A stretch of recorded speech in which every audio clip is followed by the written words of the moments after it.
Hello and welcome to the Understanding Cyber podcast. In this podcast, we pick interesting, everyday cybersecurity topics and give you practical advice on how to navigate them. I'm Tom. I'm joined by my friend and colleague, Matt. Matt. I'll get there in the end. Yeah. Totally awake. Mikey. The words in, that's supposed to be me that speaks when it sees my name. I'll get there eventually. I'm not going to say your name for you. In today's episode, we're not going to go too technical today. So this is a nice, gentle one. We're actually going to talk about one of the issues that we hear about more and more, which is money, specifically the lack of it. Even more specifically, the lack of money for cybersecurity. People are finding other things to spend the limited money they have on. So we're going to try and help you navigate that, basically. Where did this come from? Well, Matt and I and a bunch of our colleagues and friends recently attended a cybersecurity conference with other members of the industry. And this theme kept coming up, money. So more accurately, how you talk about cybersecurity in terms of money. Because the people who are making the decisions around what to do and whether to do things in cybersecurity are mostly concerned about money. Why are they spending money on this thing you keep waving at them? So I suppose historically, there's some important context here, which was that within the last 15, maybe 10, maybe fewer years, cybersecurity has been somewhat of a fashion. And for the cybersecurity industry, that has been quite helpful because people are willing to spend money on cybersecurity without really knowing what it involves. They're like, yes, I've heard of that. It sounds exciting. Let's spend money on it. And it's fine. Didn't really care whether it was going to make a difference or what was involved. Just get on with it. In recent years, though, people have rightly become more discerning and more cynical about it. Budgets are tighter than ever. Ask anyone who controls a budget. Budgets are always tight. As a result, making the case for spending money on cybersecurity is actually really tricky. First of all, you have to make a case. And secondly, you have to make a good one.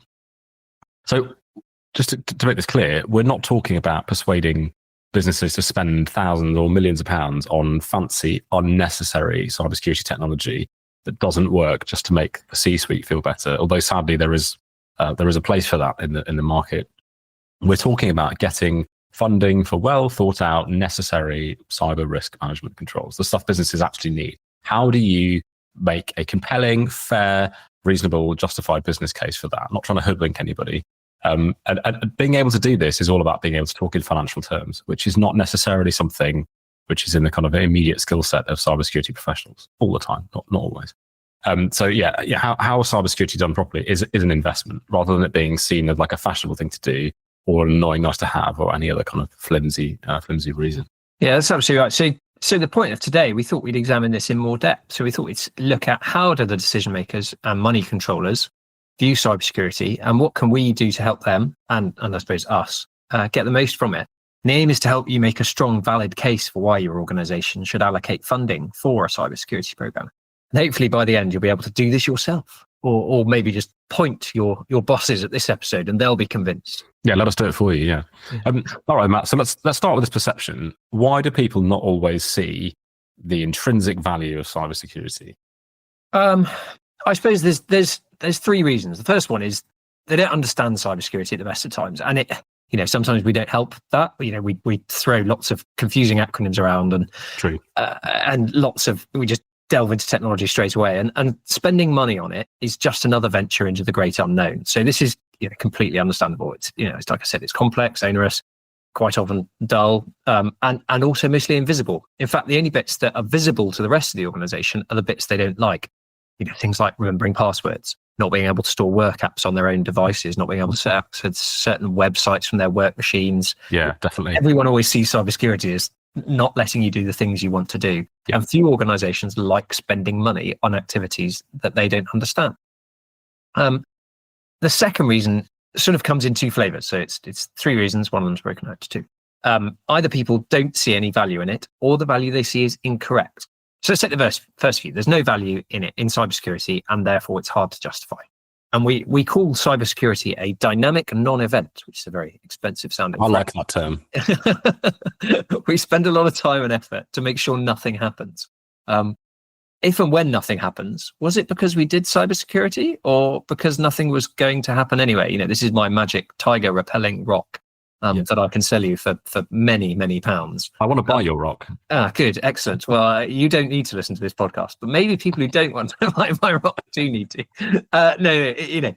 We joke about this, but this doesn't sit well with human intuition, nor with the rest of the ordinary business functions where money goes in and something tangible or measurable comes out. And there are exceptions to this in cybersecurity, and there are certainly ways to frame it differently, but we'll come on to that.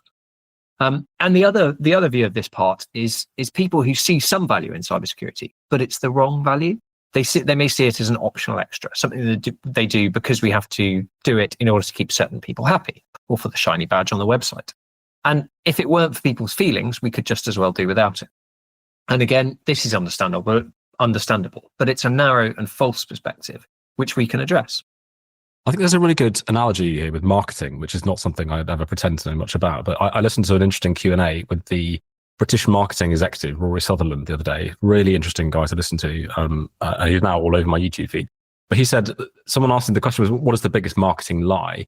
And he said, the biggest lie is that marketing is a cost. It's completely wrong to frame it that way. And then he also went on to say that trying to measure everything in marketing will stop you doing anything. So he said, measure what you can, but don't demand that you can measure everything. And it struck me that those principles, I know they sound a little bit opaque, but they are absolutely true of cybersecurity too. You can't just frame it as a cost. That's completely wrong. And you can't demand that you measure every aspect of it. Sometimes it's just the right thing to do. And the benefits will emerge over time. Yeah, absolutely. I couldn't agree more. If you do it properly, cybersecurity isn't a cost, it's an investment. Yes. And likewise, demanding that it be measurable or otherwise you won't pay for it is a bit absurd. Some things you can't measure, but it doesn't mean you shouldn't do them. If that sounds odd, I suppose you could think of any safety critical industry. Transport, the aviation world is particularly big on this. Healthcare, energy. Can they measure the effectiveness of all the safety measures they have in place? How many crashes did this not cause? Yes. I bet my mortgage they can't, but does it mean they shouldn't do them? No. 2 wings is definitely, I think, in the aviation industry is encouraged. I think is the minimum. But also, feet on the dashboard in the cockpit is probably not encouraged. But can we measure how effective that is? Yeah. And just because something's not measurable doesn't mean it's not worth doing. So we're going to examine some of the cases to be made for cybersecurity. But before we do, is it worth categorizing these approaches? Yeah, let's try and give some structure to the stuff we're about to go into. So these are all financially focused, as we said, because people want to hear, decision makers and so on, C-suites want to hear things in financial terms. So these are all financially focused, and they fall into 3 closely related categories. So the first one is spending money to avoid losing money. So general terms, cybersecurity will cost you £10 now, but if something happens in the future, you won't lose £100. So you're avoiding losing money. A really good example of this is a cyber incident response plan. Generally quite cheap and straightforward to make, but responding effectively to an incident, which is what a plan will allow you to do, can save you vast sums of money and preserve trust and reputation and all that good stuff as well. So yeah, spend money to avoid losing money. Second category, spend money to save money. So kind of similar to the one above, but these are kind of guaranteed savings. Cybersecurity will cost you £10 now, but it will make your life £50 cheaper over the next month or year.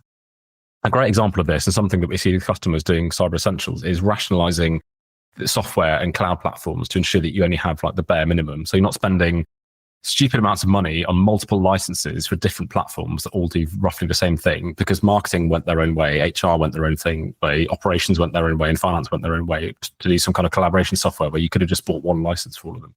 Not only is this more secure, it's invariably cheaper in terms of licenses. And there are other examples that are available. So that's it. Spend money to save money. And then the last one is spend money to make money. Ooh, now we go. Yeah, so cybersecurity will cost you £10 now, but it buys you the opportunity to make £500 in the next month or year or whatever. So a great example of this is like a certification, which may make you attractive to or be able to operate in or with new industries, new verticals, new customers, new operating environments, etc. So you're securing yourself in a way that you can approach new opportunities in a risk managed way. So you're buying a ticket to the big rides, basically.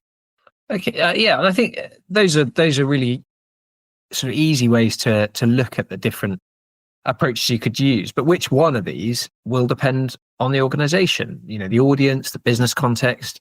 So to bring them to life, let's talk through some of the examples for each category. I will be the unconvinced boss, while Tom here will play the hapless head of cybersecurity who looks to change his mind, to do the right thing and invest. I'll do my best to be that convincing but beleaguered cybersecurity professional. Yes, let me just get into character for a moment. So Tom, people tell me these computers are out to get us. So I'm not sure I believe this myself, but I'm willing to hear you out. Let me just stub out this enormous cigar and pour myself a large whiskey out of my drinks globe. You're not allowed one. Now you may begin. Excellent. Well, now we've cleared up every cliche and trope about fat cat managers. All right. So first case then, spending money to avoid losing money. And this is often the hardest one to make because the thing that might cause you to lose money down the road may or may not happen.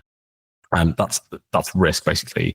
Comes down to risk, and humans are not always very good at understanding risk. But anyway, we'll give it a go. So first one then, avoid losing money. Preventing breaches, right? Breaches, bad. Can lead to significant amount of financial loss due to fines, legal fees, lost business, damaged reputation. And when I should have explained, when I say breach, I mean a data breach. Someone stealing and then leaking your data out on the internet. So we've covered this as the number one bogeyman that always appears when we've looked at other organizations' incidents. The threat of an ICO fine as well, and lost income and trust is always there. So spend money, and then the chances of that happening, or at least the impact of that happening as well, is massively reduced. But as you've mentioned, these things aren't set, so you need some better arguments. This is the problem, because I can't say, yes, we're guaranteed to get breached, so let's invest, because that makes me sound even more incompetent. So okay, I understand you're not sure about the sort of certainty and likelihood aspect of this. All right, protecting intellectual property is the next one then. I suppose a specific case of breach. So intellectual property could be a different way of looking at this effectively. You don't want your company's secrets to be spilled out all over the internet or sold to the highest bidder. The way in which you do business, that secret source for your special product, customer details, your billing information. I'm not going to name them, but a Big Four consultancy was hacked about a couple of days ago and has lost a lot of this type of data, and that's extremely embarrassing, especially when they have a cybersecurity arm as well. So this could be really bad. So by investing money, you're making the likelihood of this kind of thing happening much lower, which saves you money. Well, that might appeal to the CEO who has something to hide, but my business hasn't got anything to fear from these hackers. So I'm still not wasting my money on you. Excellent. This is going well. Yeah. Okay.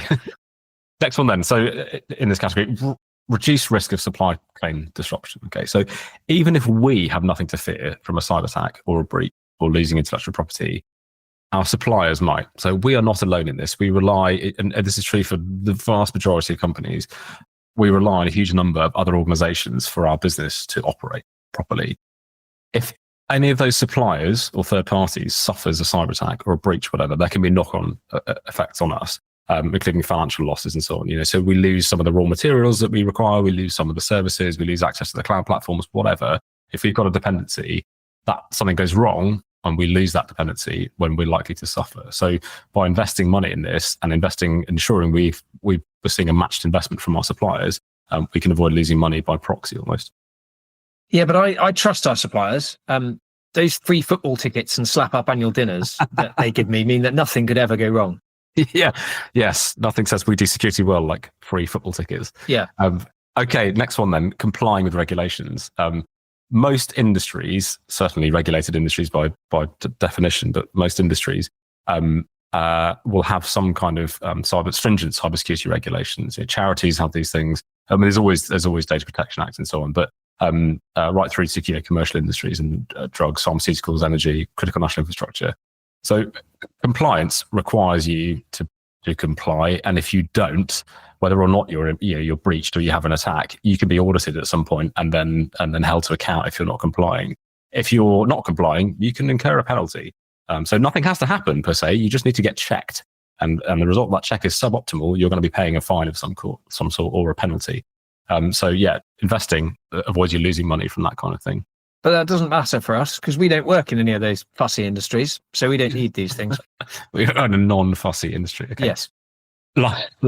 Last one in this category of improbable circumstances then is ensuring business continuity. Okay, so a cyber attack of sort of relatively small, even relatively small magnitude, can stop you operating completely, which definitely reduces your ability to function while you're recovering. We've spoken about the idea of business continuity before, mostly through exercising and good risk planning. And if you've done the right thing, the business impact that you incur as a result of a cyber incident can be drastically reduced. So it's a bit like a breach, but this is less about, oh dear, we've lost data, and more like we are unable to function as a company. Invest in cybersecurity, and the impact of that is drastically reduced. But we've gone over this. I don't plan to get hacked in the first place, so this is another waste of my money. Excellent. We're not planning to get hacked. Okay, fine. I have to try a different tactic. Okay, we're going to move on to category 2. Maybe then rather trying to like scare the boss with bad things that could happen, we'll focus on like some of the actual direct benefits. And this is where you'll start to probably get a slightly more positive response, although we'll see how we get on with Matt. So this is all about spending money to save money. First thing, insurance premiums, specifically reducing those premiums. We've elected to have insurance. Some of that may cover cyber breaches and so on. Insurance companies will offer you a better premium to a business with strong cybersecurity measures. In fact, almost all of them will demand that you have some level of cybersecurity. But the better that, and provably better that cybersecurity level is, the lower your premium is. So you can save the company money. It's a win-win. You may be onto something there. The accountants always like cheaper premiums. So have you got anything else then? They do. Well, we can compound this, yeah. So here we go. Enhanced operational efficiency. So cybersecurity measures can actually streamline your processes, improve system performance, and reduce operational costs. And I know that sounds strange because typically, and you mentioned some of these at the start, normally cybersecurity incurs annoying things like passwords and all the rest of it. If you do cybersecurity properly, you have things like you'll reduce the amount of duplication. You'll get rid of unwanted legacy software that's really hard and expensive and difficult to maintain. It requires some bespoke server somewhere that's costing you a fortune to keep up and is preventing you from getting some sort of certification. You can reduce the need for obsolete equipment and just generally make things much more smooth and efficient and saving huge amounts of time. And time is one of the biggest costs that people don't see, is the amount of time wasted by people having to maintain legacy systems or spending ages getting into obsolete IT, that kind of thing. Well, you've sold me, but I was always on board anyway. I've always liked your cyber stuff. But I think those bean counters over in finance will take some more convincing. Okay, cool. Well, we've explored, avoiding losses of money. We've explored saving money. We're down to category 3, which is spending money to make money, and this is where you really get people's attention. So, information security and cybersecurity, certainly as it was always explained to me back in the day, is all about allowing people and organizations to operate safely in unsafe environments. Okay, so investing in cybersecurity is absolutely a way to unlock new environments which were previously out of reach. Okay, and they yield opportunities for increased revenue and business growth. So this is where you can probably already see this is going to be really quite a compelling argument, well, hopefully anyway.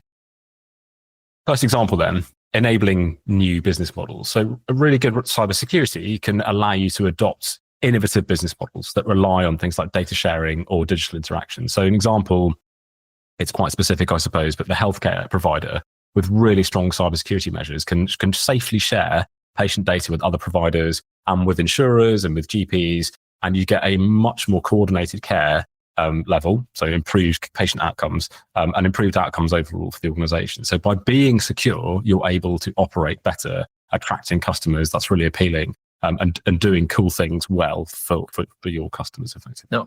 Not bad. Keep going. Well, another one then, an extension of this, I suppose, is by building on that, you're differentiating. So differentiating from your competitors by building trust. Okay, so having a strong cybersecurity posture can really set a company apart from its competitors. So if you are the one who's seen as trusted and reliable, and a great example of some of this is like platforms we're familiar with, like Signal. Signal had a massive uptick in its user base when WhatsApp announced changes to its privacy terms. Whether those privacy terms were overhyped or whatever, or misinterpreted is irrelevant. Signal was viewed as a trusted and secure platform that lots of people went across to. The same is true of things like NordVPN is highly regarded in the sort of industry and commercial sector because of all the trust and security measures that they openly have in place. They don't share their logs with anybody. They don't store any data for any period of time, that kind of thing. So if you market yourself to people and demonstrate to people that you are a secure organization and you take this seriously, they will be attracted to you. And especially in business sectors where trust is really important. I'm trusting you with my personal data. I want to know my messages or whatever. I want to know that you're going to look after them. I've seen those badges on people's websites. Do you mean that if we've got a badge like that, everyone will use us for their business? It does help.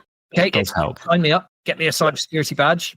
It does help. When we speak to our customers and say, whether it's the conversation around how can they attract new customers or retain customers, or how can they demand more from their suppliers, or what should they be looking for in their suppliers, very often it comes down to not badges per se, but provable security, that somebody has demonstrated they've gone to the effort of achieving a level of cybersecurity, and therefore they care, they can be trusted, they're reputationally,